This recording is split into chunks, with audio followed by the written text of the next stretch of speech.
Good morning. Thank you for coming. This is the social sciences academic track, and unfortunately, the first presenter, Spirits, Shamans, and Treasure Hunters, is not here. So we're going to begin with Evgenia Fotiou, presenting Everything is a Gift, Amazonian Sorcery Through Western Eyes.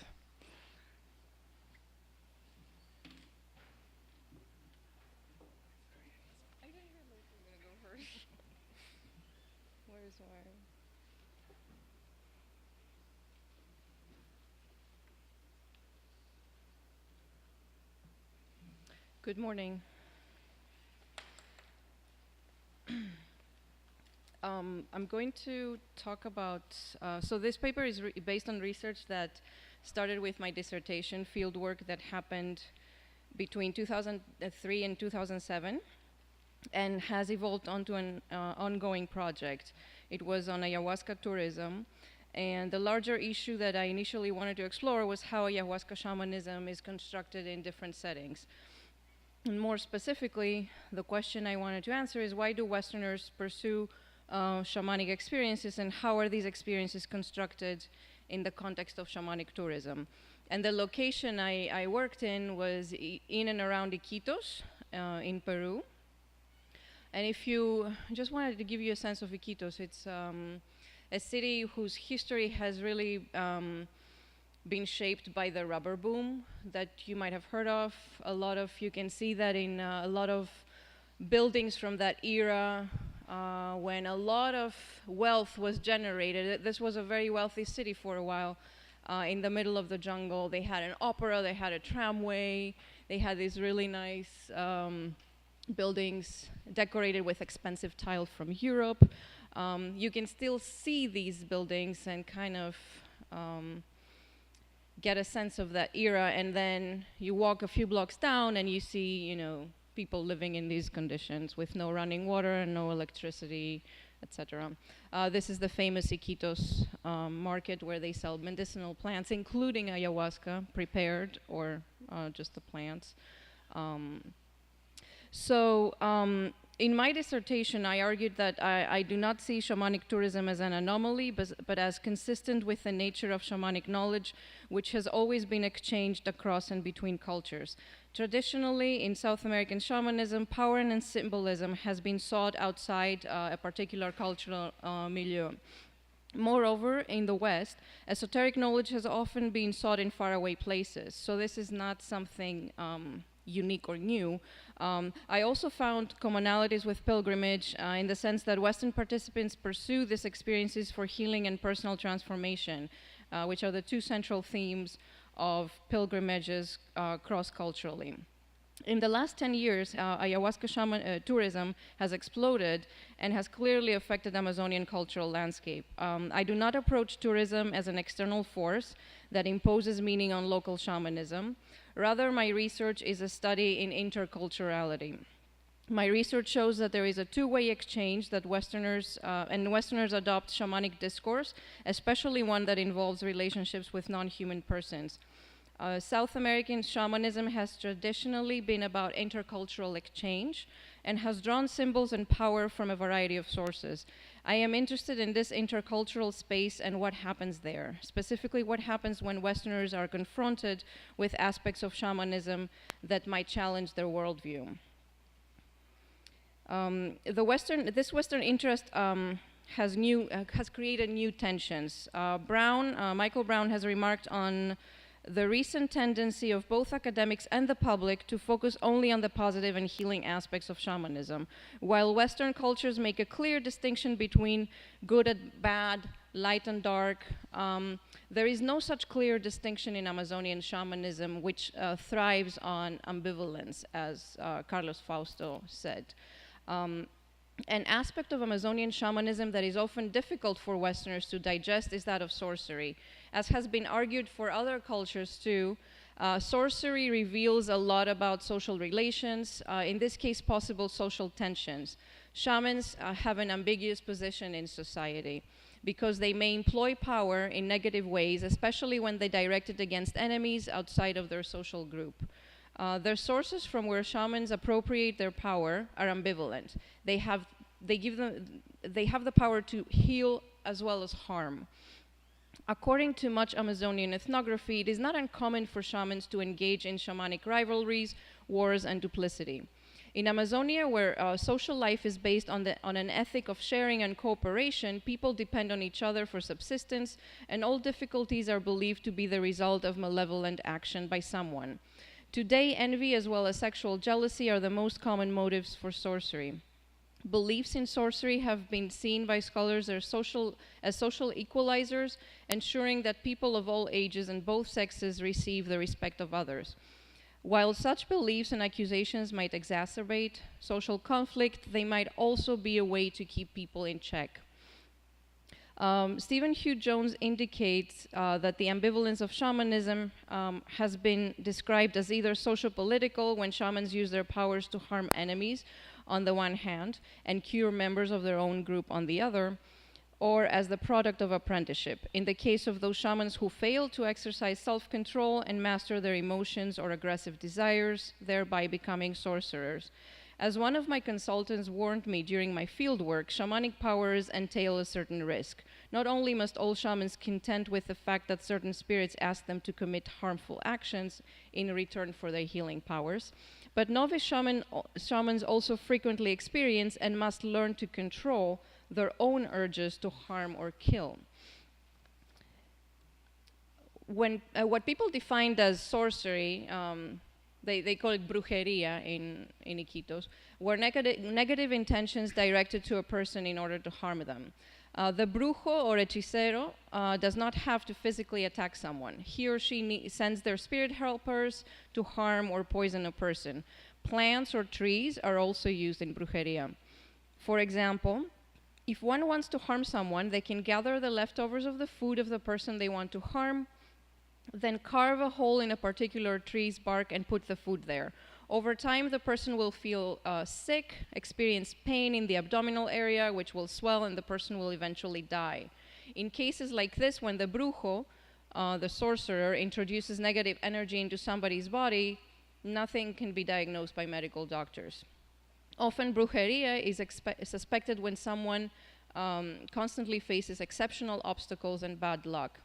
Warfare between shamans is very common and can take many forms. While combating sorcery in order to heal patients during the ceremony, the shaman is vulnerable to attacks by other shamans. Shamans find different ways to attack their rivals. For example, if a client has drunk ayahuasca with a malevolent shaman and that person drinks with someone else afterwards, the malevolent shaman tries to interfere in the ceremony of the rival shaman through the person that has previously been their patient.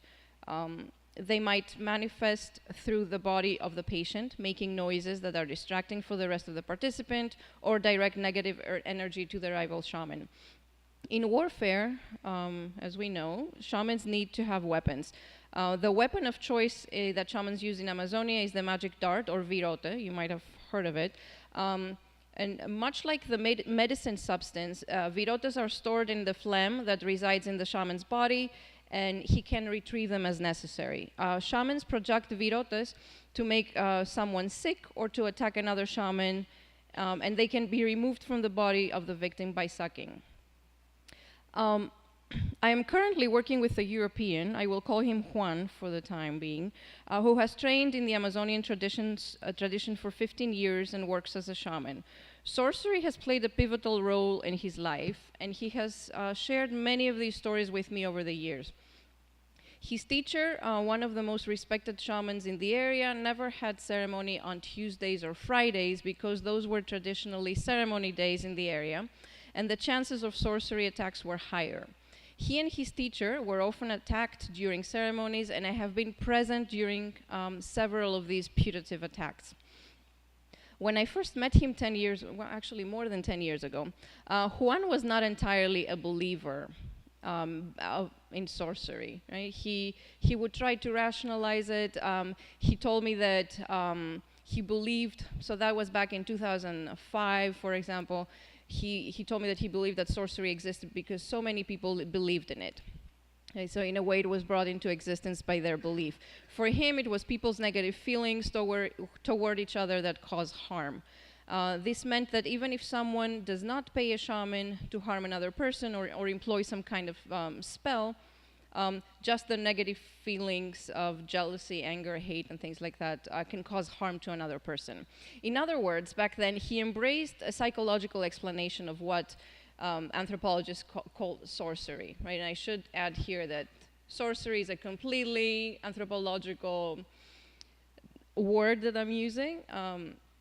In the Amazon, they don't really have a different word for good magic. It's all brujeria, right? It's all part of the same thing.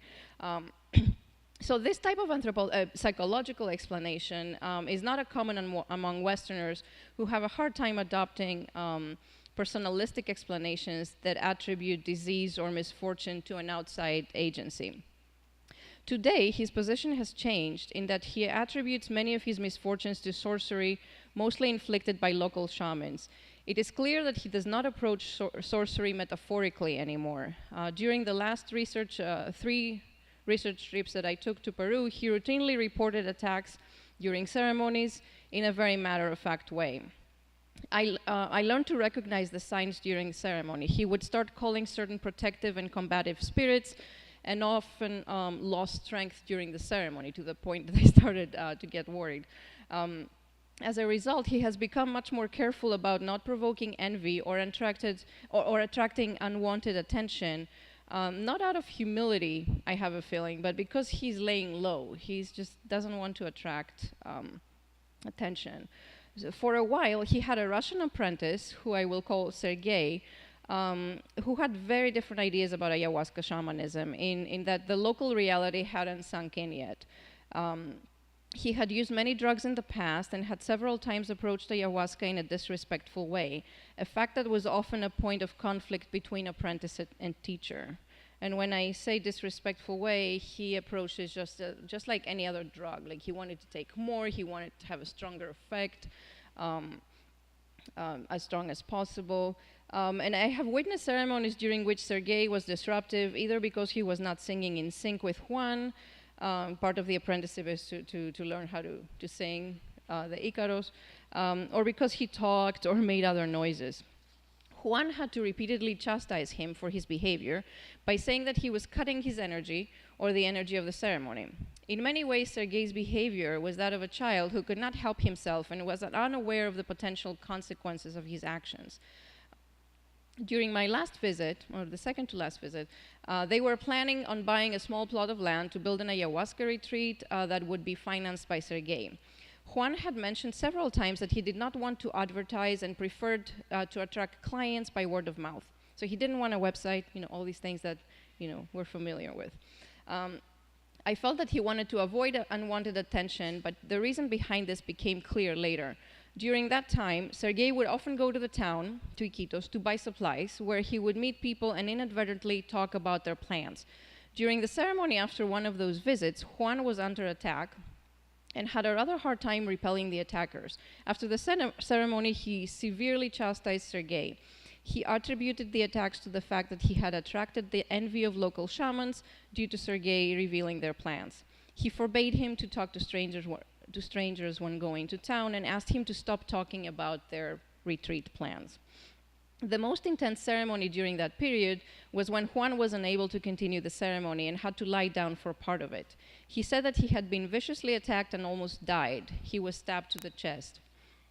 While he was lying down, Sergei held his hand and massaged his fingers while singing and whispering something I could not hear. I was lucky it was a bright lit night, as the moon was full, and I could observe that Sergei, clearly worried about his teacher, kissed his hands and at times his face and chest. It was a very touching moment, and I like to think of it as a tipping point in their relationship, as I think that the possibility of sorcery started sinking in for Sergei after that night. At the same time, I felt privileged for witnessing such an obviously intimate moment. On the next day, they had a serious discussion about sorcery, the last one I witnessed that year, in which Juan explained to Sergei how many times sorcery had disrupted his life and why it was important to not talk to people about their plans in order to not arouse envy. Unfortunately, so a year later, on my next visit, during my last trip, Sergei was not Juan's apprentice anymore. They had a falling out soon after inaugurating the ayahuasca retreat they had worked so hard for. Juan was the one who had to leave since he had made no financial investment in the place. Once again, he was found without a place to live and uncertain about the future. While staying at a local hotel, he fell into some rather self-destructive habits that compromised his health and well-being. Juan suspects, and the way he talked about this to me later, was that he was attacked by local shamans in the area that were not happy to compete with what I call gringo shamans, right? And they did that through his own weaknesses, right? His entire life he has a hard time controlling his weight. He likes to eat a lot, so he felt that, and he fell into these self-destructive habits again. Even though I've seen him be very, what do you call it? Disciplined when he diets, when he does the dietas. But in this case, he could not control himself, so he said that they got to him through his own weaknesses. So despite his bitterness and disappointment in not being able to settle down and have a quiet life as he dreams, where he can just work to heal people, he sometimes talks about sorcery in an interesting way, almost as a gift. So despite the inherent darkness that he sees in these attacks, he also acknowledges now that they have taught him a lot and forced him to confront his own shortcomings. He is determined to not give up, even if one of these attacks ends up killing him. He basically feels he has no other choice. So I have a very short conclusion. So after this, ethnographic vignette, I want to say this, that from the perspective of the sorcerer, sorcery is an attempt to gain power within the societal chaos. In Amazonia, among the locals, often it is the financially successful shamans that are considered to be sorcerers, and it is often believed that these shamans have managed to be successful with outsiders because they were aided by malevolent but powerful spirits. At the same time, financially successful shamans usually attract sorcery attacks by envious rivals. In the last decades, numerous Westerners flood the Peruvian Amazon seeking to apprentice with a shaman and to become shamans themselves. Their motivations and the challenges they face when they immerse themselves in a worldview so radically different from their own are numerous. Some recount stories of a spiritual crisis similar to a shamanic initiation, stories in indigenous cultures, and are in pursuit of healing and becoming healers themselves. This has clearly changed the landscape and has increased competition and accusations of sorcery. While sorcery has been a part of traditional Amazonian shamanism, some of my consultants were concerned that shamanic warfare has increased because of tourism. Thus, even though shamanic tourism might bring much needed revenue to a historically impoverished area, it clearly also increases conflict. So I think it's something we should be aware of. I have been recently hearing more and more about other gringo shamans complaining about sorcery attacks by local shamans. It remains to be seen whether it is their status as outsiders or their perceived inherent privilege that makes Westerners who become shamans so vulnerable to sorcery attacks. The ethnographic example I presented shows the dynamic nature of Amazonian shamanism that allows it to evolve as it enters a global environment. Thank you.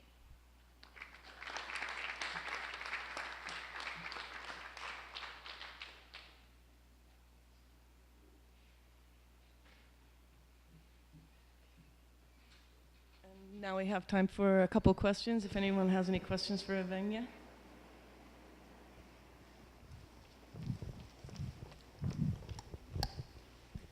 Hi, I've been living in Iquitos off and on for the last 7 years, and when you talk about the breweria that exists, a lot of times when you say it's related to power, this can just be envy of success. So when you look at that, it's ayahuasca driven. I think it's the success. They can be, if you're their neighbor, there's just a lot of envy in the jungle, I've noticed, among plants too, I hear. So I sometimes wonder if you know, it's directed in that, but if you were successful just with having a big family or something like that, it definitely needs to be looked at, and it's always very interesting to me because I do sort of believe that things can be affected that way, and so I just call on my light and go forward. So thanks. So I agree that, like I said, it's envy in communities that value an egalitarianism, right, and ethic of cooperation. So when you have people that stick out so much because they have more money, that creates envy and resentment in the community. And I'm not saying that ayahuasca causes this, but it doesn't make you immune. It definitely doesn't make you immune to this, right? So it's something to be aware of. Anyone else? Where's the... Thank you so much. Do you have any idea how the ayahuasca churches, how they address this issue? Do they completely... Sorcery? I have no idea. No, I hope would be someone interesting else for- can answer it. Clancy? Do they even acknowledge that sorcery exists? Or? Believe that the power of Jesus Christ will banish. There you go. Yeah. Well, actually, the Juan's teacher also had, you know, they all have their helpers, and I mean, this is the mestizo tradition, and it's syncretic, so Catholicism is part of it. So he would have all these saints, an army of saints and spirits to protect them, right? Yeah. Any other questions? No? Okay, we'll go on to the next. Thank you very much. And we're going to go on to a religious battle, musical dimensions of the Santo Daime Diaspora with Glauber de Assis, and Beatriz Labate and myself are co-authors, but Glauber is going to present now.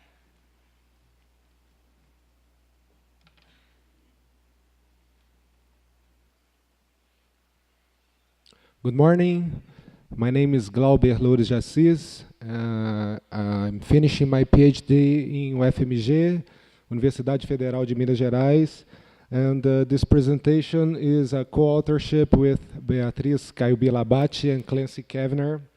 And it's called Religious Battle, Musical Dimensions of the Santo Daime Diaspora.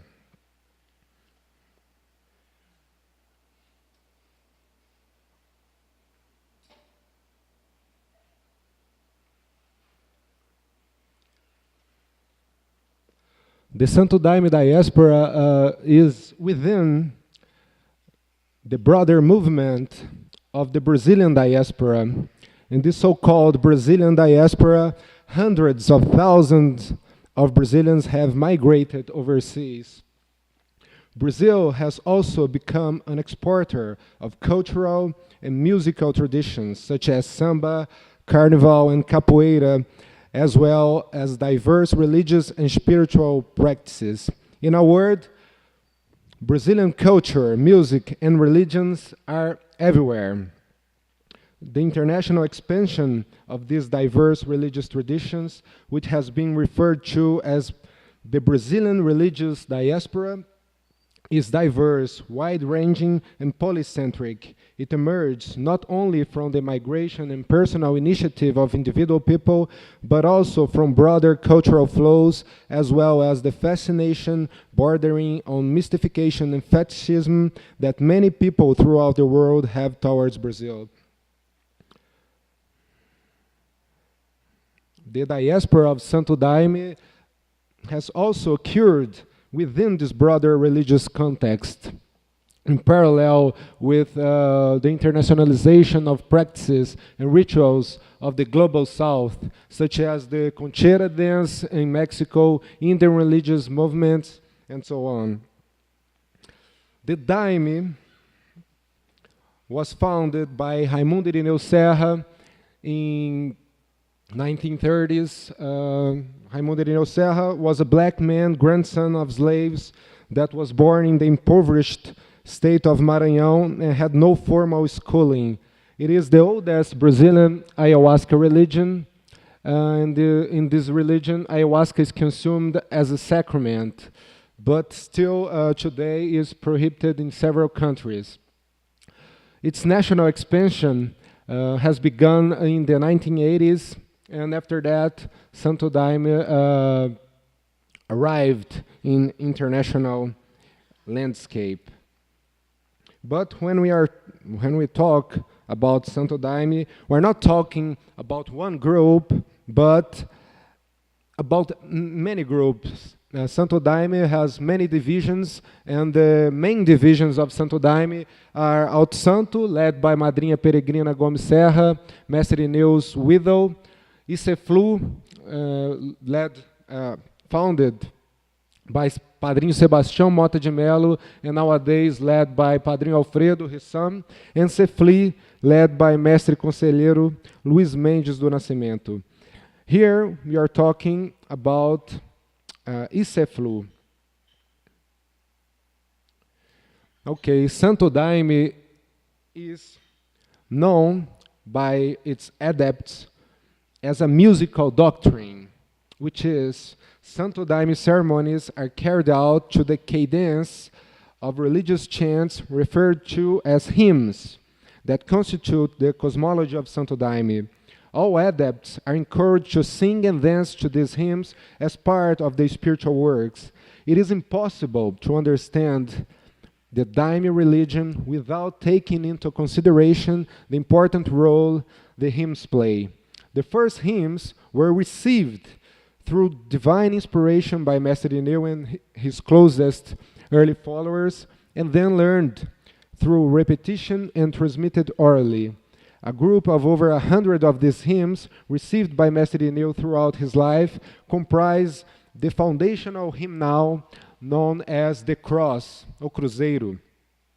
On the other hand, the hymns of Padrinho Sebastião and his followers from Iceflu currently number in the thousands, including lyrics in many languages such as Japanese, English, German, Dutch, Spanish, and others.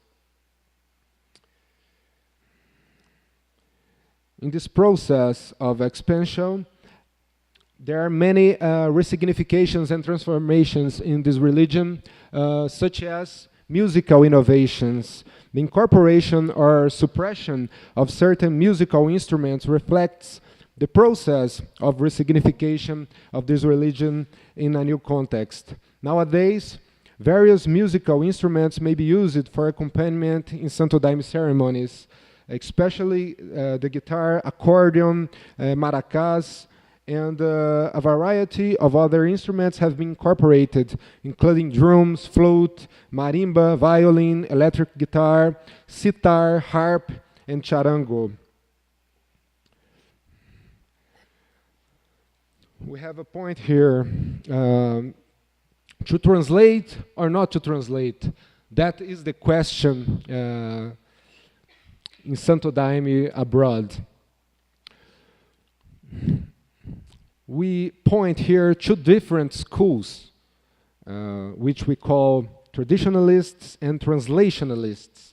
The former insist on maintaining the music and hymns exactly as they are performed in the original Brazilian rituals, placing a high value on their formal, traditional, ethnic trappings, while the latter maintains certain basic liturgical and musical elements, but promote the translation of hymns as a positive form of cultural adaptation, allowing people from other countries to fully comprehend the doctrine. Various arguments are used to support both positions.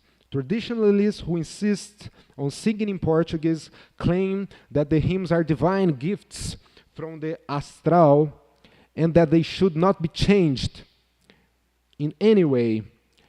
On the other hand, are the translationalists who would rather sing in their own native language in order to better understand the meaning of the words they are pronouncing. Translationalists argue, and what if the Bible had been left in the original Greek and Aramaic. Some also complain that it is tedious and boring to participate in a long ceremony singing in a language one does not understand. In this landscape, the translator emerged as a key actor, and some people specialize in translating hymns or doing simultaneous translations of oratories during the ceremonies. Sometimes their translations are not literal, taking interesting poetic license while couching these adaptations in an aura of enchantment and power. There are numerous cases where the English translation intentionally softens the intent of the original Portuguese phrase. For example, humilhação, humiliation, may be rendered as humility, or chicote, whip, becomes discipline, and so on and so on. This brings micro-level disputes on the correct translation, and this FLU has no official stance on this issue.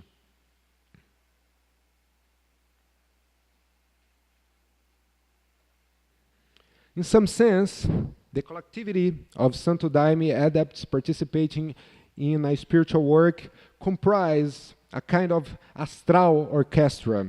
Hundreds of people around the world singing and praising God in unison with their guitars, drums, flutes, and maracas performing a body of musical work. But from another perspective, however, and considering the travels of leaders and comitivas, the recording of hymnals, the dime distributors, the celebrity of certain singers and musicians, and the competition and conflicts among these various protagonists, the musical aspect of Santo Daime can be seen as a kind of musical warfare. In this landscape, the comitivas are very important. Comitivas are touring groups of musicians, singers, and church leaders, mostly from the Amazon region, who travel to different international Daime congregations as spokespersons for the church. Ceremonies carried out with visiting comitivas are a chance for a more authentic experience, hearing the hymns sung in the original Portuguese and appreciating the presence of Brazilian Padrinho and his ability to command the ritual. In addition to their missionary function, world tours by the comitivas bring prestige and status to the church that hosts them, both in Brazil and overseas. And from the perspective of the comitivas, traveling overseas can lead to employment opportunities and provides a chance to visit places that rural Amazonian people could not otherwise easily visit. Another point is that traveling overseas allows comitiva members to earn significant amounts of money and attain a privileged status when they return to Mapiá, contributing to growing social and economic inequalities in this community. In addition to local singers and musicians from Mapiá, some Brazilian musicians from other parts of the country have developed their own hymnals and comitivas to promote themselves throughout Brazil and elsewhere in the world. These people typically make studio recordings of their work and make efforts to promote them using CDs, internet videos, and visits to many churches. Lacking roots and social ties in Mapiá, such musicians invest in more sophisticated, innovative music in order to compete in the Daime music marketplace. In this landscape, internet plays an important role. The full repertoire of official ICEFLU hymnals is now available for download, including several different versions on multiple websites. Using social networking tools like Facebook and YouTube, some groups have been successful at increasing their popularity and reach. So, international exchange in Santo Daime has created an intense musical scene where hymns and people circulate globally. Musical innovations have created sonic identities that Santo Daime members recognize and distinguish, at the same time generating competition for prestige, disputes, and questions about legitimacy and rivalry between Santo Daime churches.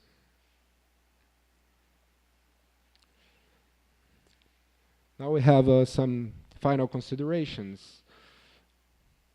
The first one, Santo Daime is within the Brazilian religious diaspora. The second one, music is one of the main pillars of the religion for foreign and local church members. The production of music in the context of Santo Daime reflects social configurations and can provide upward mobility in the church hierarchy. The example of Santo Daime reveals that even those religious groups perceived as traditional and exotic are in fact far from being isolated and provincial, but instead dialogue among themselves while circulating internationally, fully embedded in modernity and in the contemporary religious scene and constructed through conflicts and alliances. This case reveals how culture, religiosity, and music decisively influence the psychedelic experience.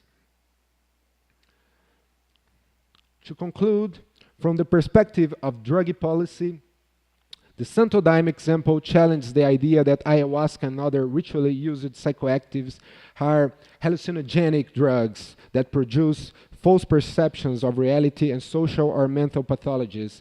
Instead, we see how the religion, the sacrament, and the cultural and musical traditions are tied together in a rich and complex web. In the Daime diaspora, this cultural system involves singing in foreign languages, reading or producing translations of various texts and speeches, learning and coordinating dance steps and rhythms, memorizing lyrics, as well as having spiritual visions and attain psychological revelations. In this sense, we hope this contribution inspire more inclusive and tolerant policies, as well as more comparative studies that examine the rich and fascinating relationship among language, music, cognition, religious ecstasy, and the ritual use of psychoactive substances. Thank you very much.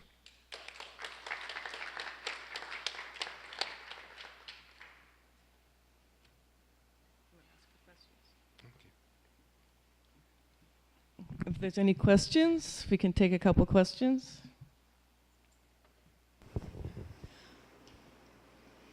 So you were mentioning that there is increased musical warfare between different groups that are bringing the music of Santo Daime internationally. What do you think would be the solution to decreased warfare, increased collaboration, and access to this music and to the words of the hymns that people internationally are seeking, so that they can learn themselves how to sing the songs?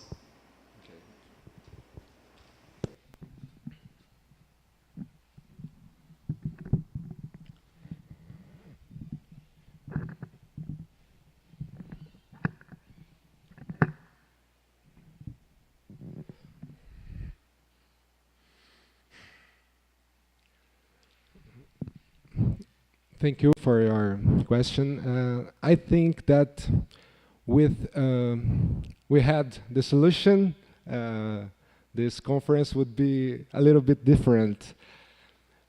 I think it's not that we need to search for the solution, but to understand why this warfare exists. And I think that the invitation we have here is to think in Santo Daime religion not as a closed religion, something that, for example, we have this religion and now we need to expand or something like that. We need to think in this religion as a construction, something that is building nowadays, and we need to put this in the landscape to think that Santo Daime is not one group, but it's a web. Many churches, many people, and people with different social economic values and understandings of how we need to live our beliefs. And this is the point, I think, because we talk about religion and we think that this kind of thing is something that are closed, but they are not closed. They are open to the conflict, and we are actors in this process. Every time we talk about these religions, every time we are talking what is tradition, what is not tradition, what is the original thing, what is not the original thing, what is legal, what's not legal, what is permitted, what is prohibited, we are making the solution possible, I think.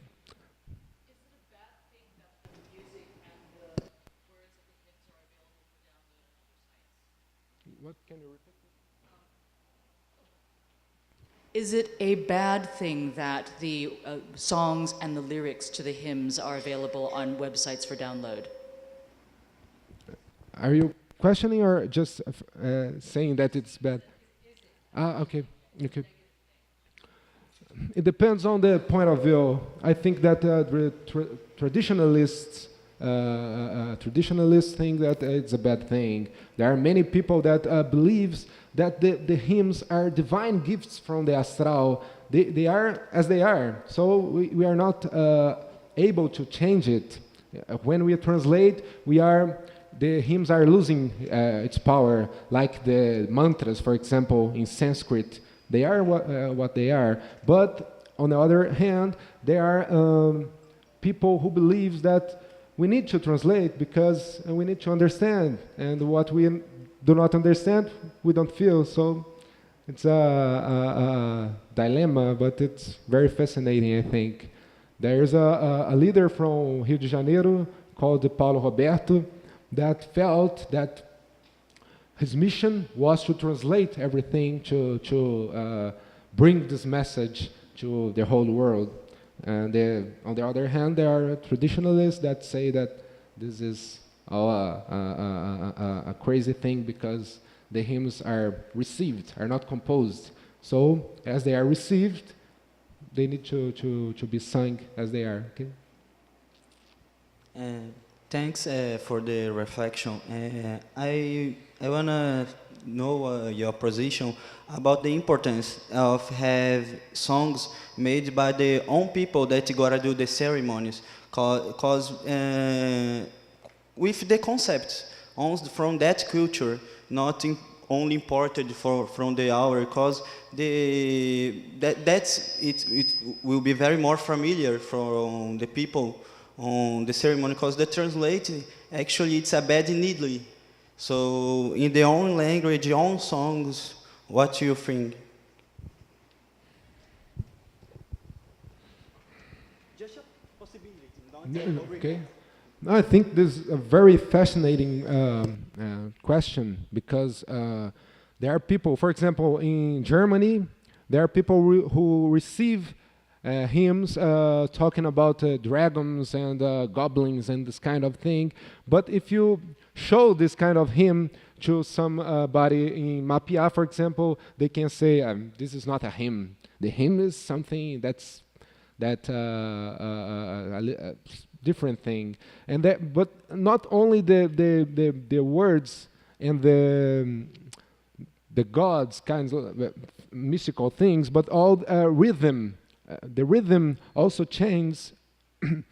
In Holland, in Netherlands, for example, where people have received some hymns with a little bit difference in rhythm aspect, for example, more related to Nordic music than with ayahuasca, traditional music from Amazon. The thing is, this is good or not good? I don't know. Is a good point, but there are this kind of discussion, and this is what we are calling warfare, because it is on dispute, is open.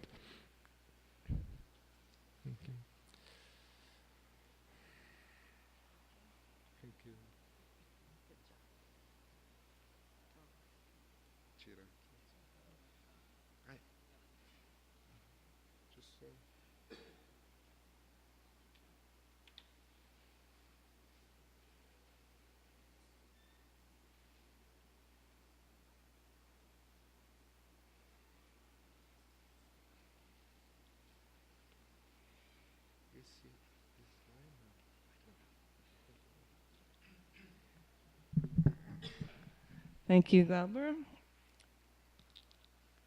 Now we have Traditions, Interpretations, and Challenges in the Neoshamanic with Juan Scuro from Uruguay.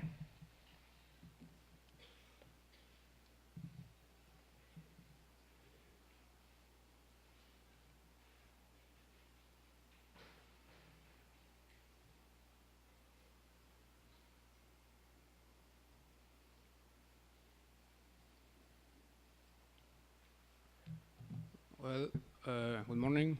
Thank you, everyone, for being here. The title is Neoshamanic and Ayahuasca Fields in Uruguay, Interpellations and Challenges. I will try to resume some aspects of my research that began in 2010 and conclude with my PhD defense on March.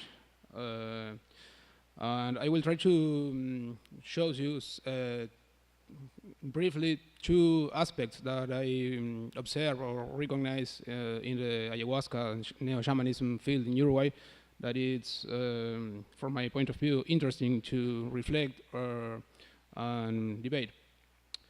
So, well, sorry, I know these maps are horrible, but I need to remember you only where Uruguay is geographically located, and to see that it's a relatively small country for the American patterns. Uruguay have only 3 million people, so it's a very interesting laboratory to observe and think about many things. Well, the interpellations and challenges, I think, are many, but I will try to show you some aspects, some relations that are occurring now in the ayahuasca field in Uruguay that are relation with some interpellations or re-emergence of other narratives different from those dominants that build the modern nation of Uruguay. And on the other hand, I will try to present some possible debates or challenges in the drug policies arena, thinking not only in drugs as substances, but as drugs with many elements that constitute it. So I briefly shows you some historical aspects, I promise it's briefly, about Uruguay to understand from where I'm speaking and specificities of this particular and small Latin America country. In 1815, it's okay. This map you see here really exists, like a political project led by José Artigas, the national hero of Uruguay. This map, as you can see, is different from the other I just showed you. So this country or federal league really exists in the past. With some particular aspects. For example, native people were in the governance of the Federal League, led by José Artigas. Obviously, this project was simultaneously with different wars, battles occurring in this land. And this is before the independence of the modern nation of Uruguay. It is important to remember the figure of Jose Artigas because he had a very close relationship with native peoples of the Uruguay, today's Uruguay land, specifically with Charruas and Guaranis. So some other aspects that I consider relevant. In 1831, 1 year later, the first Republican and democratic and modern nation of Uruguay occurred a genocide of the Charruas native peoples. So beginning from the process of construction of a nation, of a modern nation in Latin America, occur a very strongly and radical secularization and anti-clerical process with very influence of French Jacobinism and the construction of a civil religion. It's important to remember because it's different. It's a country in this sense very different in relation with the other Latin American countries. So Uruguay is a nation built and imagined as modern, white, European, without Indians, and strongly secular, with a laicism. More recently, we have there, between 1973 and 1985, a dictatorship period. It is very relevant also to the dominant narrative and the imaginary of Uruguayan people. And since the 90s, we can see the reemergence of native identities and new religions, like occur in many other countries.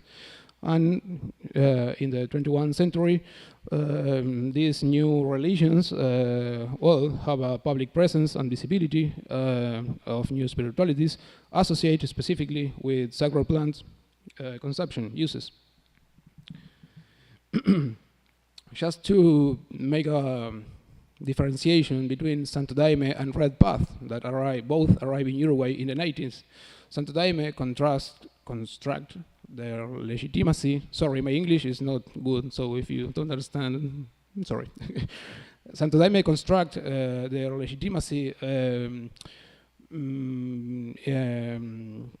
with the religion concept. It's everything remember for between Santo Daime members that Santo Daime is a religion, but this category religion is not necessarily well seen in other neo-shamanic fields, arenas like Red Path or other neo-shamanic groups.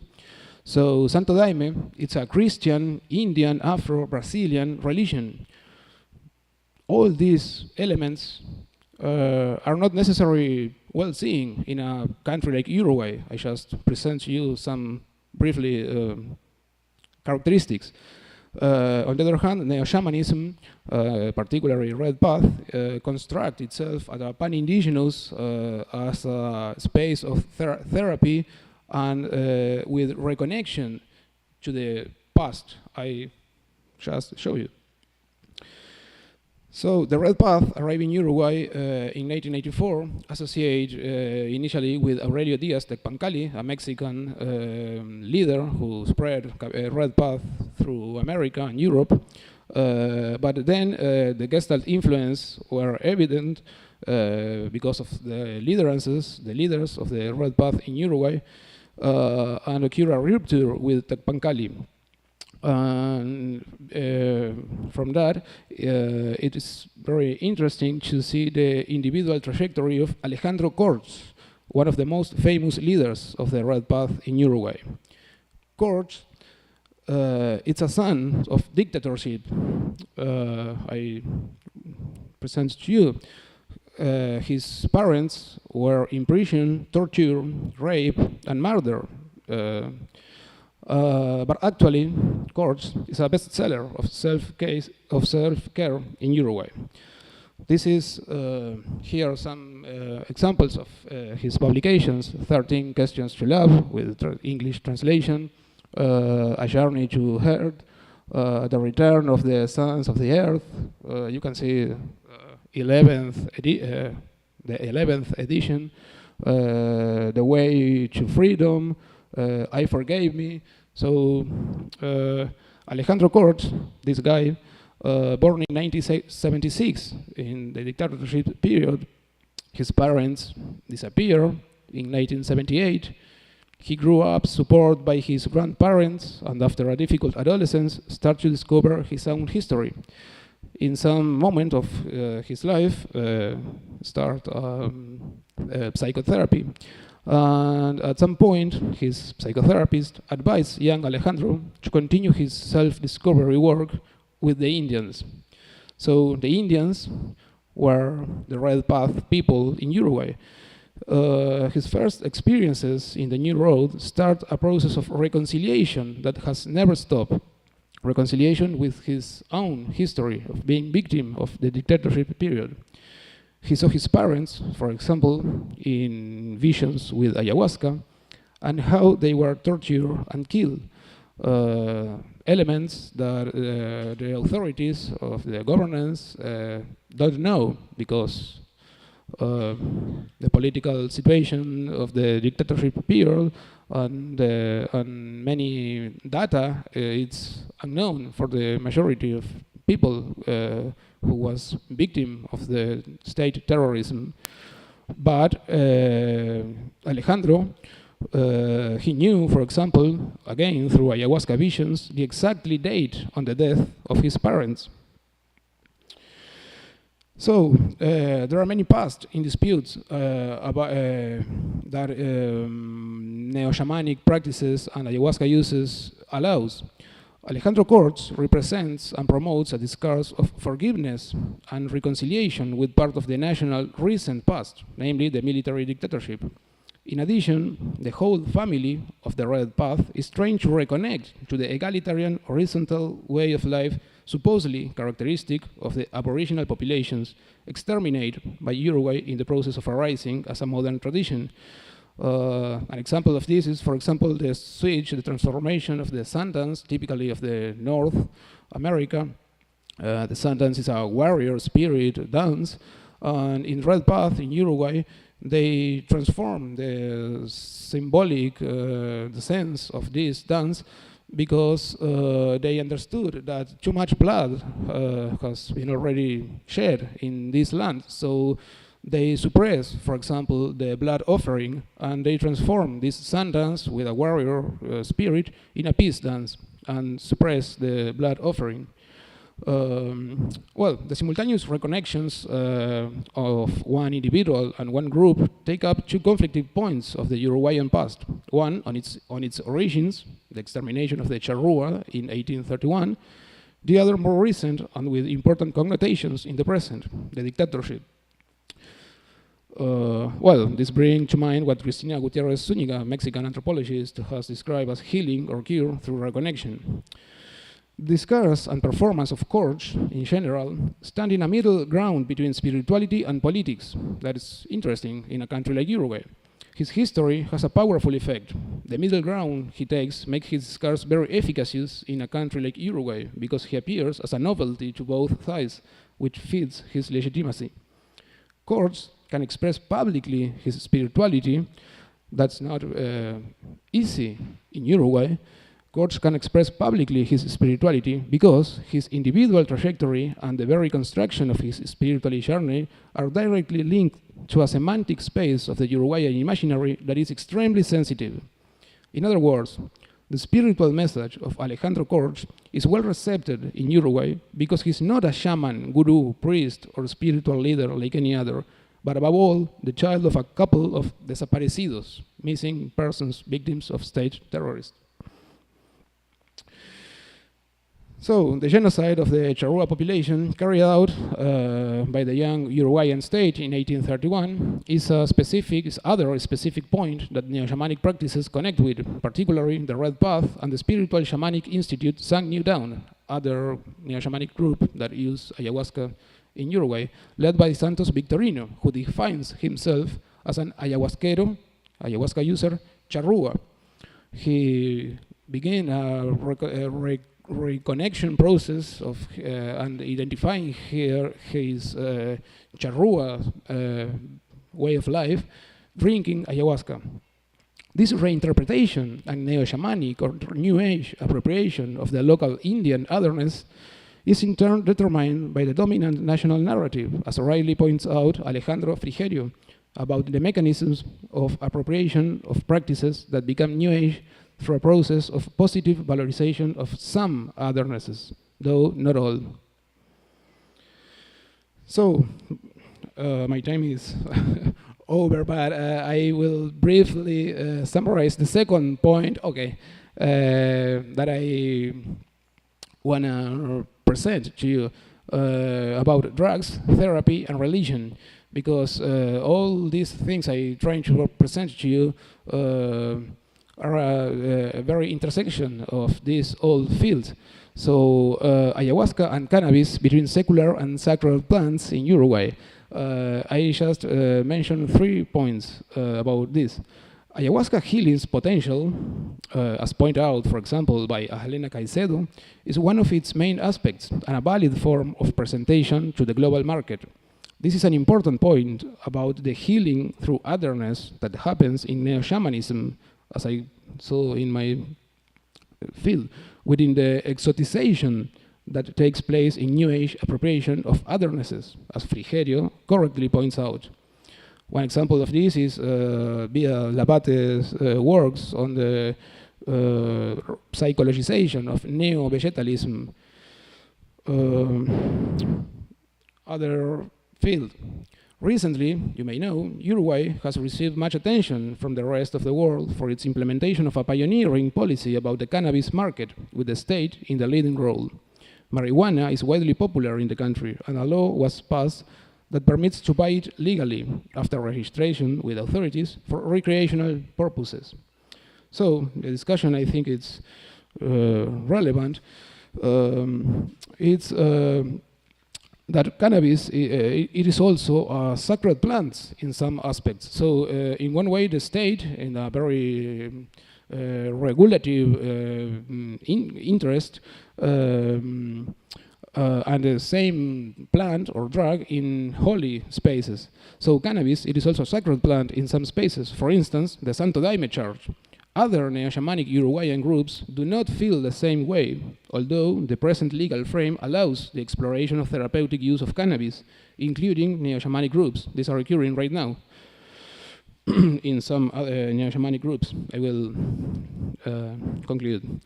Interestingly, in the Santo Daime, marijuana, meticulously regulated by the state in all its forms, it's made sacred, while in Uruguayan Interestingly, in the Santo Daime, marijuana, that is meticulously regulated by the state in all its forms, so it's secularized, is made sacred in Santo Daime. While in Uruguay, ayahuasca, the most sacred of all, is more easily legitimate in its non-religious forms, like Red Path, than as part of a Christian Brazilian religion, like Santo Daime. Thus, in Uruguay, the Santo Daime Church is a space where something the state recognizes as popular and controls is considered sacred, while the use of the holy drink ayahuasca stirs up all kinds of prejudices when it becomes religious and Christian. What in Brazil is regulated for religious use, ayahuasca, in Uruguay is not even included in the official agenda about drugs. So, it is possible, for example, trying to open the debate, to implement in Brazil, for instance, the regulation adopted in Uruguay for cannabis, or it is possible to implement in Uruguay the regulation developed in Brazil for ayahuasca. Any process pointing to the regulation of ayahuasca in Uruguay certainly would not follow the Brazilian model, where the drink is permitted only in religious context. In Uruguay, that would be seen as an intrusion of the state in religious affairs, something very difficult to justify. A consequence of it is that the political agenda on drugs concentrates on cannabis, alcohol, and tobacco, each with specific norms regulating their use. Only if the uses of ayahuasca exceed the bounds of what is strictly sacred will it become a possible subject for legal regulation. Okay, just a map of what I try to say to you. Cannabis and ayahuasca both drugs or plants or substances that are rapidly associated with culture.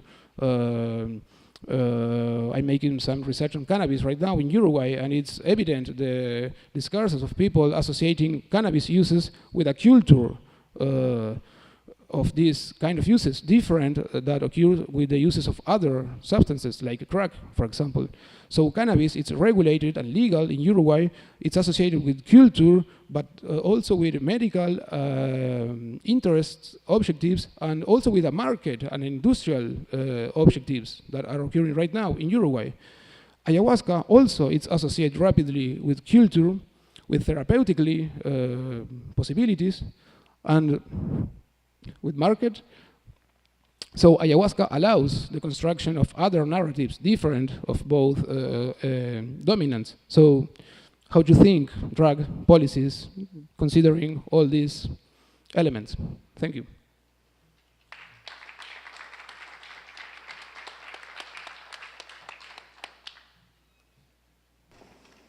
Do we have any questions?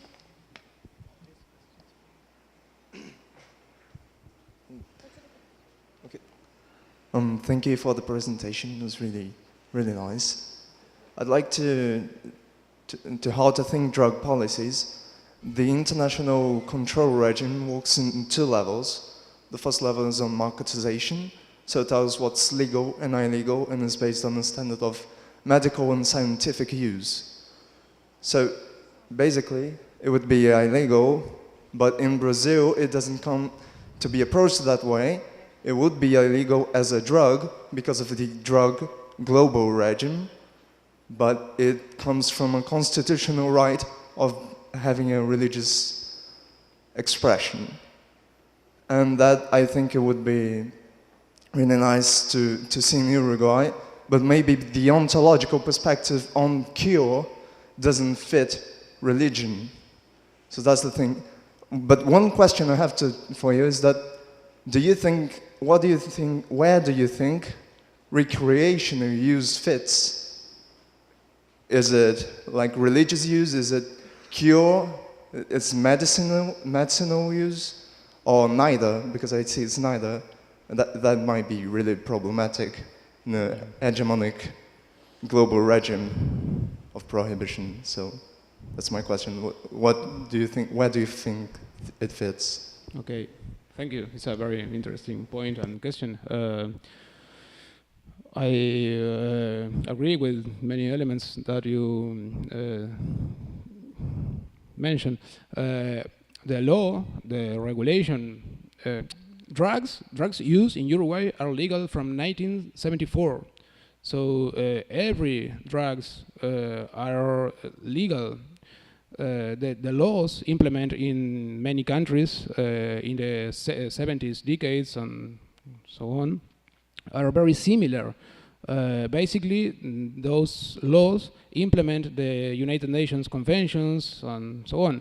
So this panorama is very similar in many countries. But from 1974, when this decree, remember that we were in dictatorship period, but when this decreed law was established, implement the United Nations conventions, but allows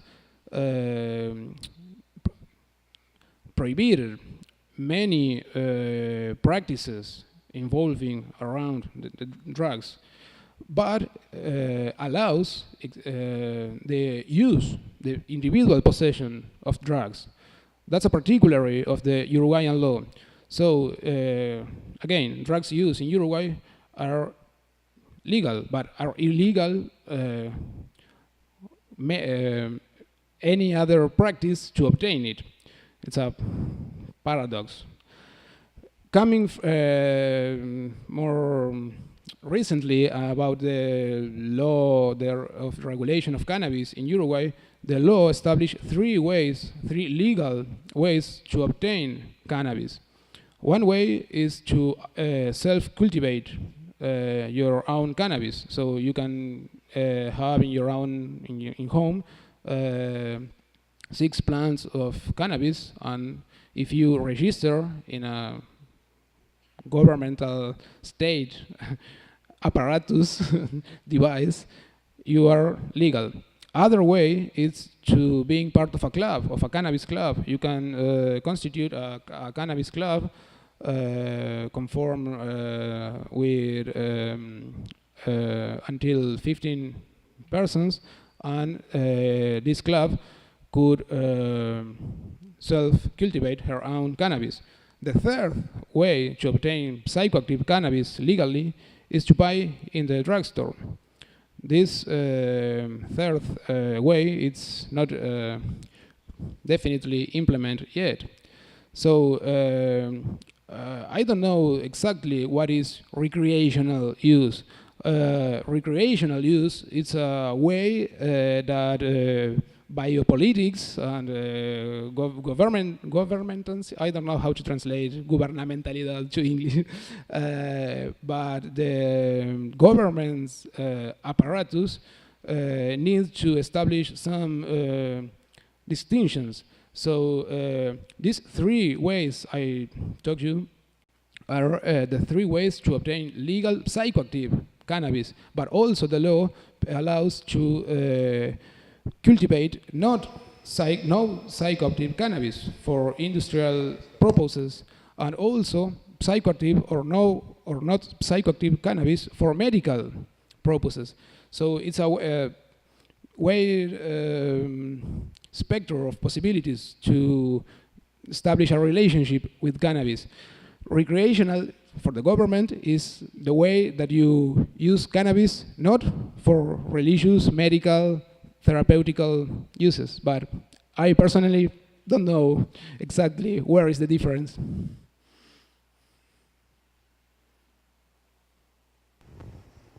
Hi, good morning. Just to add to this conversation, interestingly, Aurelio Diaz Tecpancali in 2014 in the northeast of Brazil in a ceremony, the Sacred Fire ceremony, brought cannabis as well, with Daime, peyote, tobacco, and then also we consecrated Santa Maria. So, but I was just curious about what happened, because in your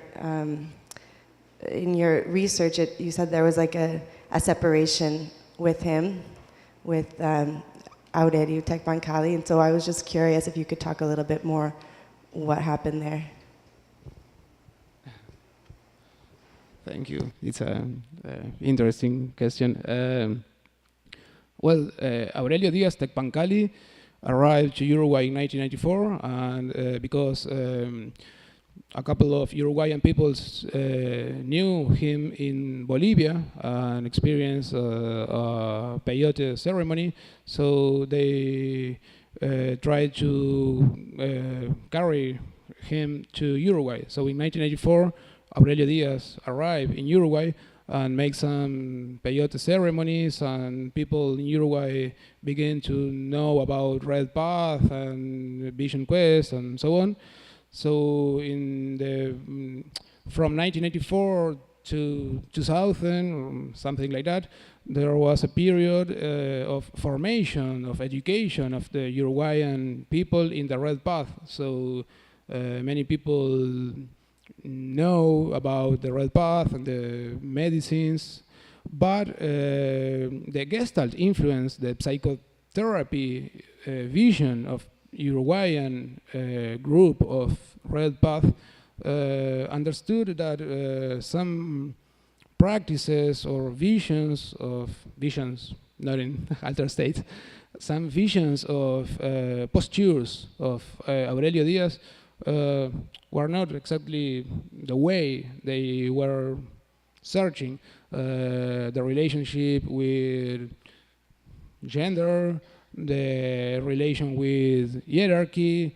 some elements that then we can talk about it, but it was a natural process of separation, because people who become to get closer on the Red Path group in Uruguay really didn't know Aurelio Diaz, because he traveled to Uruguay once a year, then once in 2 years. So in fact, people in the Red Path in Uruguay were making practices and something very influenced with the Gestalt perspective. And when Aurelio Diaz arrived, oh, who are you? So naturally occur a rupture. It's very natural in this field.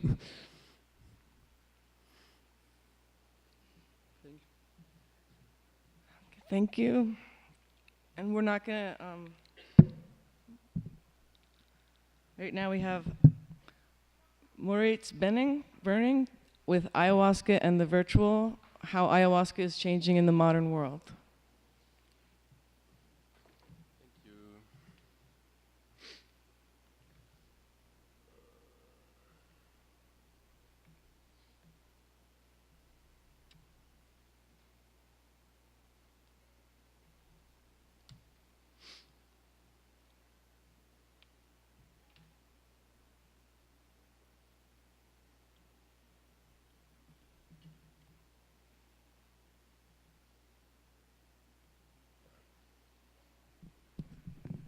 So my presentation is called Ayahuasca and the Virtual.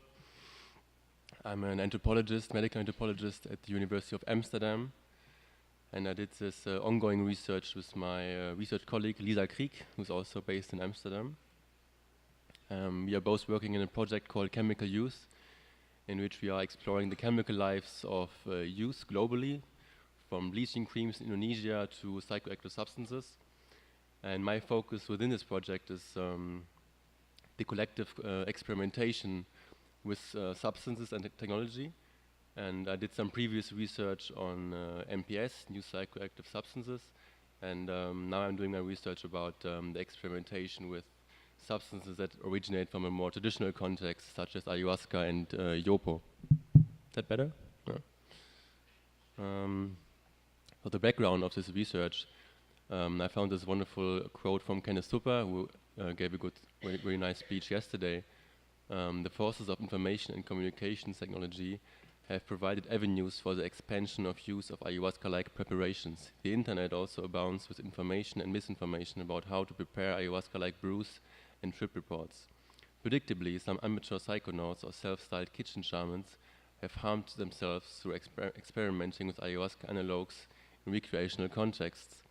So these people are exactly the population I wanted to research, because we don't really know much about them. We only hear about them, and people shouldn't do this, but I was really curious what actually drives them to do this at home alone and to experiment with ayahuasca, with variations of ayahuasca. And of course I encountered the problem of defining ayahuasca, which is already problematic and already difficult, but in times of globalization and digitalization, ayahuasca obviously becomes even more fluid. And it is constantly tinkered with. There are new variations, new combinations, new routes of administrations are discovered. And so when I speak about ayahuasca in this presentation, I refer to it as how my informants understand it. And that might be very different than traditional context of ayahuasca. The methods I used in this ongoing research are based on a mixed methods approach. So we used, of course, a classical anthropological approach of deep hanging out, so spending a lot of time with our informants. We use digital methods and visualizations, which basically means that we use software programs to explore the virtual spaces, communities who are experimenting with ayahuasca, also Aerovit, this big website. We use digitized methods, which basically means that we apply methods from anthropology and sociology to the virtual space, such as ethnography and passive observation. We did some face-to-face interviews, Skype interviews, and my informants are obviously the at-home experimenters, but also two titers from Colombia. They are working with me in Germany and in the Netherlands, and they gave some really good context to the whole situation to me. And a funny fact also on the side, they also tried, in Holland, they tried the first time, they tried to smoke DMT, and it was really funny actually to see that. And our starting point in this research was basically Aerovit, so this big website, a big database about psychoactive substances. And what's interesting on this website, besides its popularity, is that there are thousands of trip reports. We harvested over 60,000 over the course of 15 years by software. And what we found when we looked at the reports about ayahuasca, amongst other things, are these the most occurring word pairs. So these double words are most occurring in these reports. And as you might see, many of these word pairs are not really pointing to traditional use. For example, rue seeds, lemon juice, coffee grinder, San Pedro, and others. So these kind of digital findings already, like, they informed our further research on ground. So we didn't really want to do only virtual fieldwork, because that's not anthropology, but we wanted to use the virtual findings to ask better questions in our actual fieldwork from person to person. And these are some word pairs regarding DMT, and you also see here that, for example, the use of Sirinuru or the use of other substances seems to be quite popular. And what we found that our informants, they used Sirinuru or other MAO inhibitors to actually stretch out the effects of DMT over the course of several hours. Changa is also a version of that, of course. And so these were the chemical findings in a way. We found the experimentation with new forms and variations of ayahuasca, most popular pharmahuasca, so using synthetic MAO inhibitors and extracted DMT to brew a tea. We observed the use of anahuasca, so using plant materials that are not used in the traditional recipes in Amazon. For example, Sirinuru, which is very popular in Australia. And we also found something called vaporahuasca, where I already told you about it, where our informants used MAO inhibitors to stretch out the effects of smoked DMT over a longer time period. One of our key informants, he explains a little bit what for him the difference between ayahuasca and these variations is. What separates them from ayahuasca is the fact that in the purification process, some of the spirit or plant essence is removed. Some might prefer this, although many will argue that it is a key element and that it is disrespectful to the plant teacher. For me, the teas are harder on the body, more cleansing, and overall a slightly fuller experience, whereas variations tend to give a cleaner feel with less nausea and easier purging, if any. So it depends what my intentions are for the experience.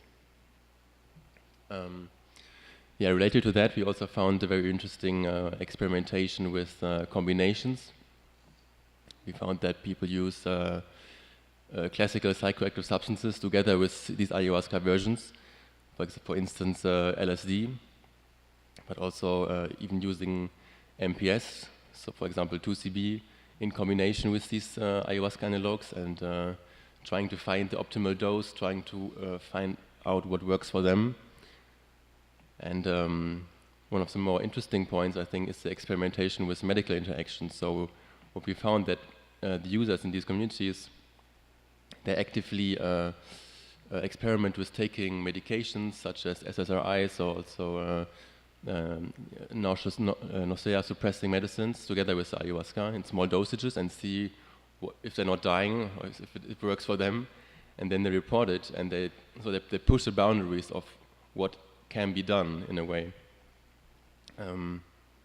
Another interesting finding also the experimentation with also to that other point, what is interesting that there are no studies researching the interaction between ayahuasca and medications, or between ayahuasca and certain food restrictions, or if there are any, they're very limited because it's dangerous, or it's assumed to be very dangerous. So these collective experimentations online, they could be used maybe for getting deeper insights about the interaction between ayahuasca and certain medications. And the food interactions and diet restrictions are also pushed to the limits as you might see on a burger plate down there. So what does it all mean? It means that the whole phenomenon of ayahuasca is basically completely decontextualized. We found also that what is regarded an effect or a side effect is reinterpreted. So the users started to find ways to intensify desired effects, such as visions, and to reduce undesired effects, such as the purging, by using, for example, supplements or plants or medications. And of course, in the traditional context, the purging is an essential part of the experience. And the way in which the informants basically reasoned about all these interactions was, on the one hand, we found a very strong like folk pharmacological understanding of these plants, so very chemical in a way, but they seem to mix it with like folk or pseudo shamanic models of reasoning, because of course they are also engaging certain entities in their visions, and this also has to be integrated in the reasoning. The good thing is that the users try to implement certain control mechanisms to reduce potential harm. Of course, reporting experiences via trip reports is the most important one, because it allows the communities to build on the last reports and to kind of build a picture consisting of many mosaics. And they also analyze the reports collectively, trying to find out what, for example, went wrong last time, or what could be done better. And I said it already a little bit. The collective. That also means that these communities are collectively observing adverse events. So when something goes wrong, it is, if it can be reported, it is reported in these communities, and it kind of enters the common knowledge of these communities, and to improve it next time. So why are people doing this? That was my question, basically. And I found two major themes. One which I call the substitutional approach. One of the Taitas I was working with, he told me to cook 1 liter of ayahuasca, we need 12 kilos of kapi and 2 to 3 kilos of chacruna. For 1 liter ayahuasca alone, here in Europe, it is impossible to find 12 kilos of kapi. So people seem to mix it with other things and try out. And this is exactly what I found too. Plants are not always consistent. You might get something ultra potent or disappointing, particularly if ordered online. Once extracted, you have a better idea what you are working with. It's also good to work out a dosage that works for you consistently. So the substitutional approach is basically reasoning that these practices emerge from a lack of available substances or ingredients, but also, of course, the lack of appropriate context to do ayahuasca, such as the Santo Daime or the shamans. And the other trajectory is the sensational approach. The other Taita said Europeans focus very much on the effects themselves, not on the healing. They always want a big boom. And one of my key informants, he told me also, I like to explore, to experience something new. So learning about the chemistry of these plants, and indeed that of our own bodies, helps me to understand myself and my place in the universe. So this approach basically is more reasoning about that the use of these substances in a certain context is just going to be very different, because the approach of using these drugs is very different. They're not really interested in healing that much, but more in the effects. And I observed this also in the participation in the rituals with the shamans in Germany and the Netherlands, where many European participants, they were really focused on the effects, on the visions, not so much on the healing. And of course, all these phenomena are not really understandable without connecting them with broader developments such as globalization and technology. Here's another great quote from Kenneth Tupper. The collective mindscape of the early 21st century is being expanded and shaped by revolutionary information and communication technologies. Ayahuasca is being variously and simultaneously culturally constructed in the postmodern world. Novel forces are at play. And these novel forces, of course, globalization is not a new phenomenon. It's already in place for a couple of 100 years. And Santo Daime, in a way, is also a result of globalization, a very different one, but without the rubber boom and without colonization, it wouldn't exist. But what we see today is, Santo Daime was still connected to the original context, at least geographically. But what we see today is a complete decontextualization and reinterpretation, not only of the social structure around ayahuasca, but also of the chemical structures of ayahuasca themselves. So, yeah, the very chemical ingredients of ayahuasca being altered.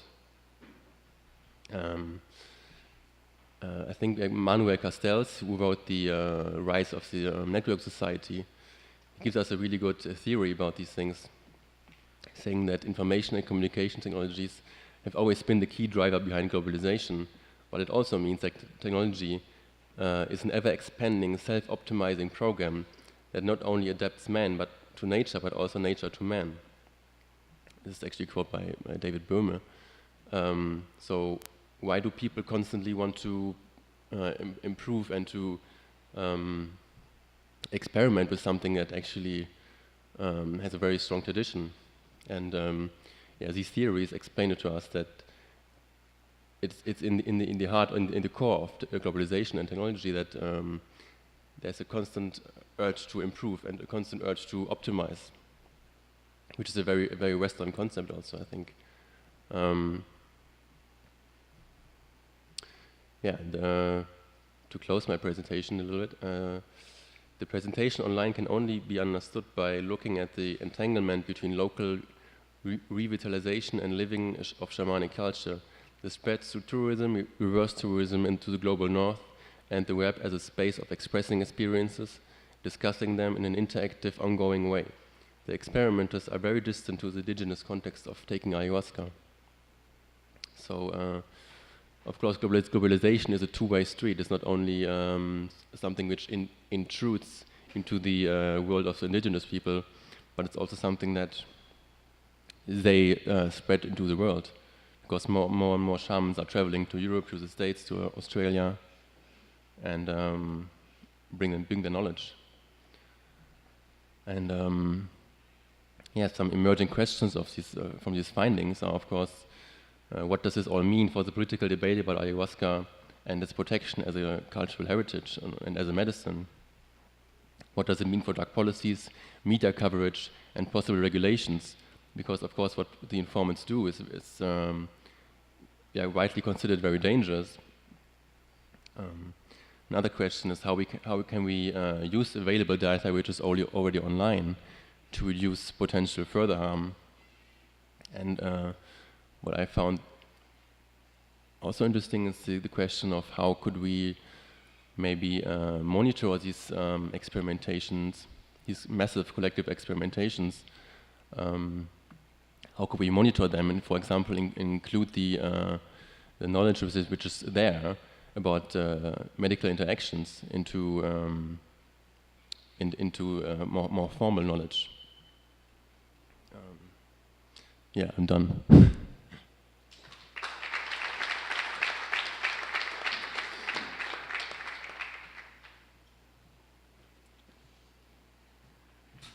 Are there any questions for the speaker? I would love to ask you, in your research, have you identified anything that looks like the optimal alternative ayahuasca brew?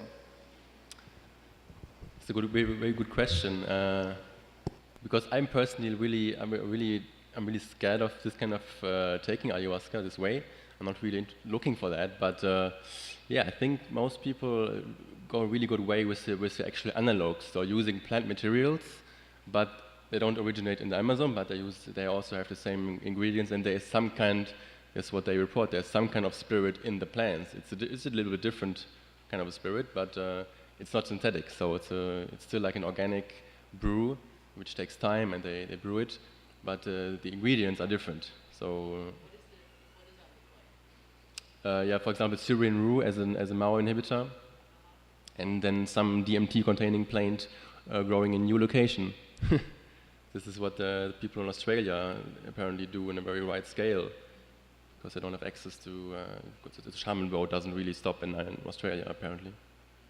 Yeah.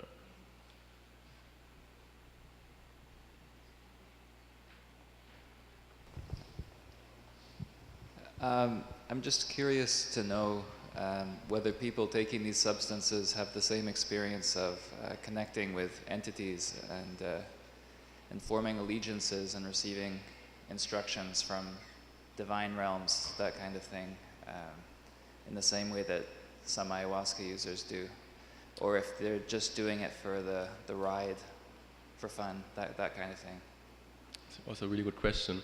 I found both, to be honest. I found people who are really doing this more from a psychonaut perspective. So the stronger the visions and the more of the colors, and the better. But I also found people who genuinely kind of pursue the same experience that they had or want to have with ayahuasca, but because they live in an area where it's not really available, they kind of use these substances to substitute it. So yeah, I found both. It's not only completely irresponsible people who experiment with very dangerous combinations, but it's also people who are very aware of the risks and also aware of the shamanic tradition. I mean, as far as it's possible for them.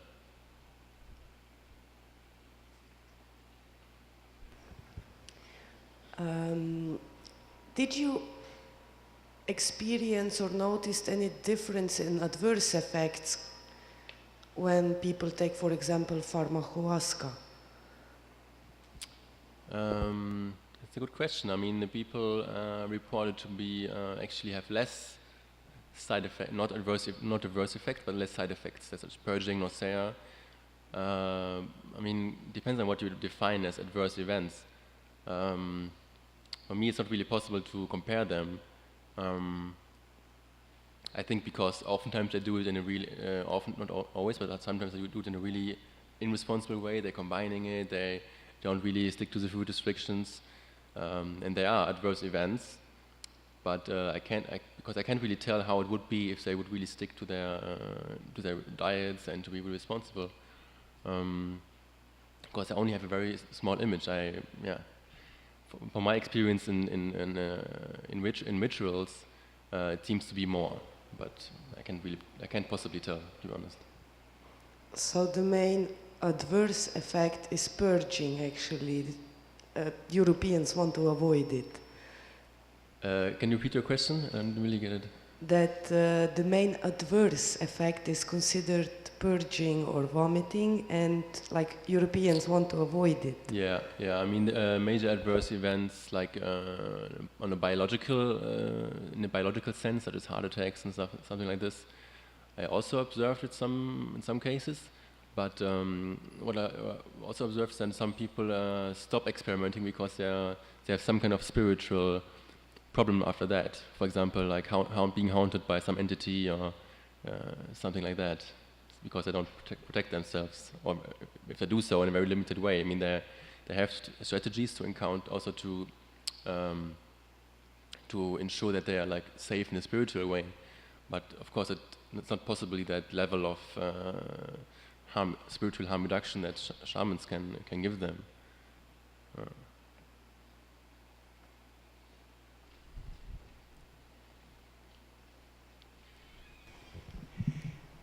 There is a so-called survivor bias.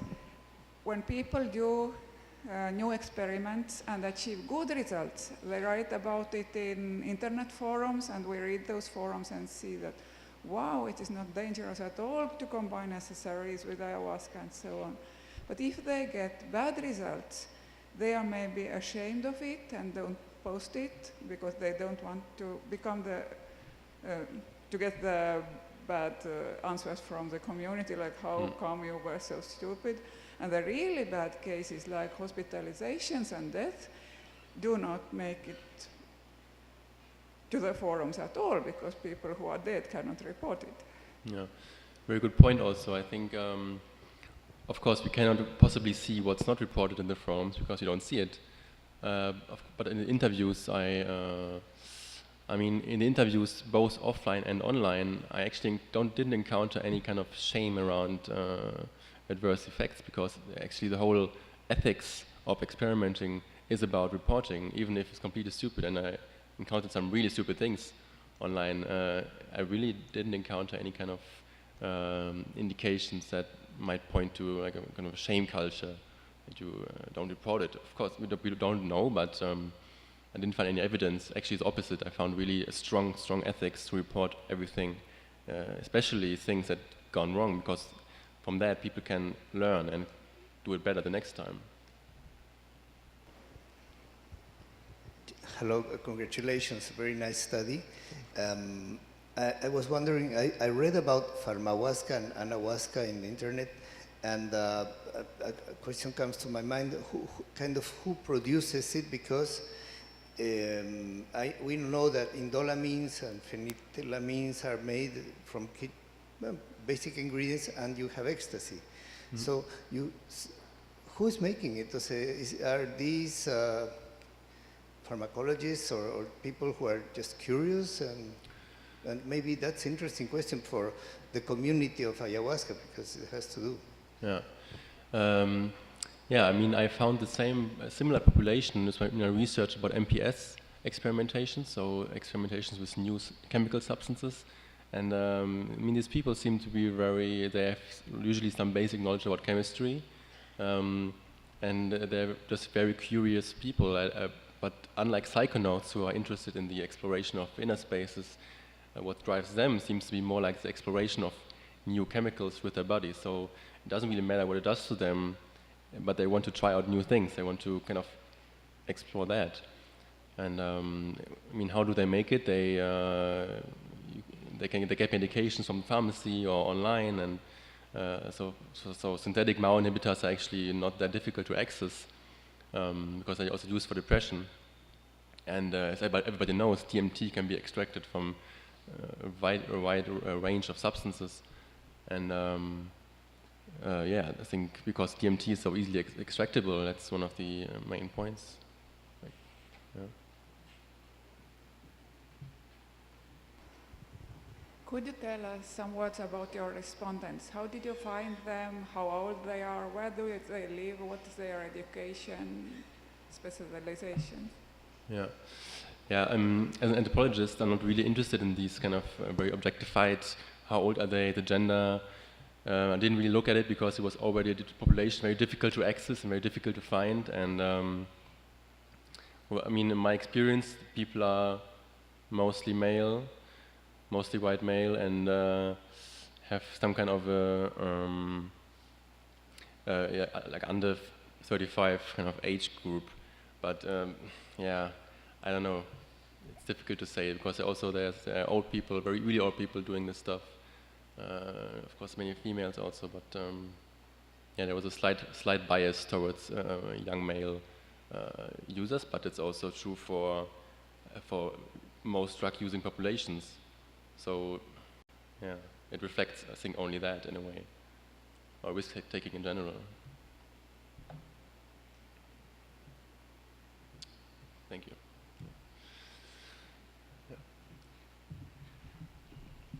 We have time for more questions for any of the other speakers, if anyone has any questions, because the last person on the program is not going to be here. So if there's any questions.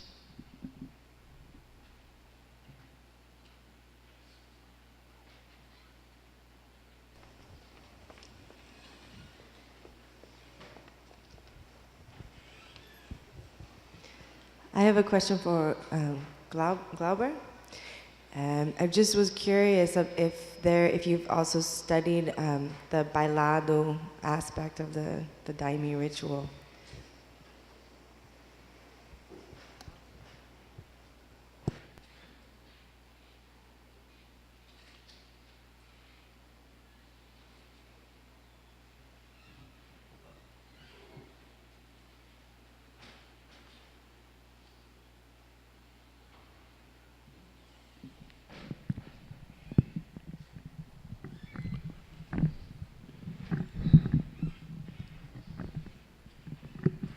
Thank you for your question. The bailado is a very fascinating thing, and it says a lot about Santo Daime, because in Santo Daime religion and its divisions, we have many differences and we have many different understandings and comprehensions about the doctrine, but the bailado is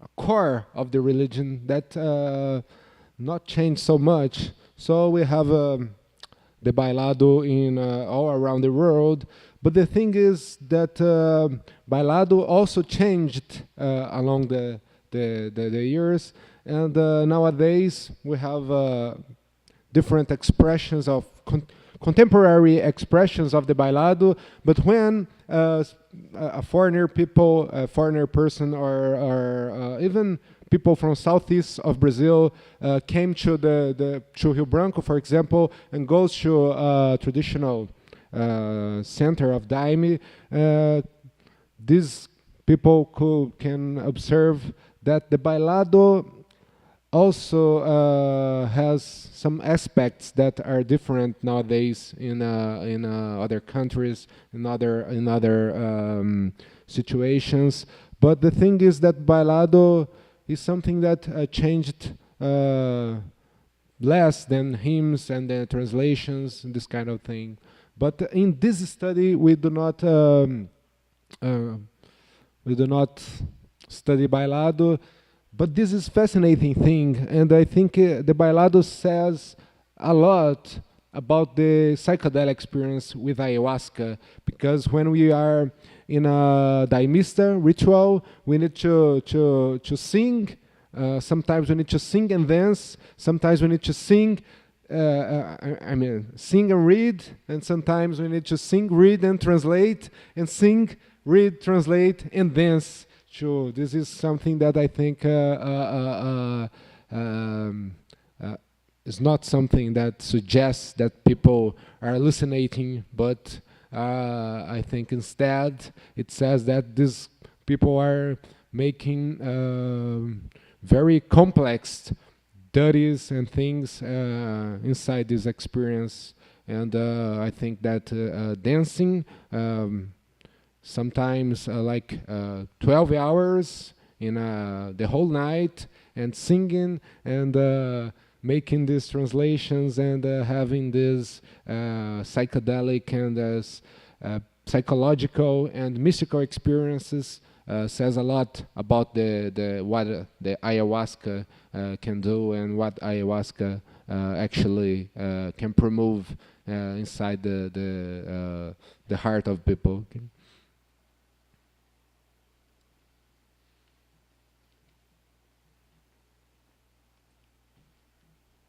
Well, if there's no more questions, we'd like to thank all the speakers and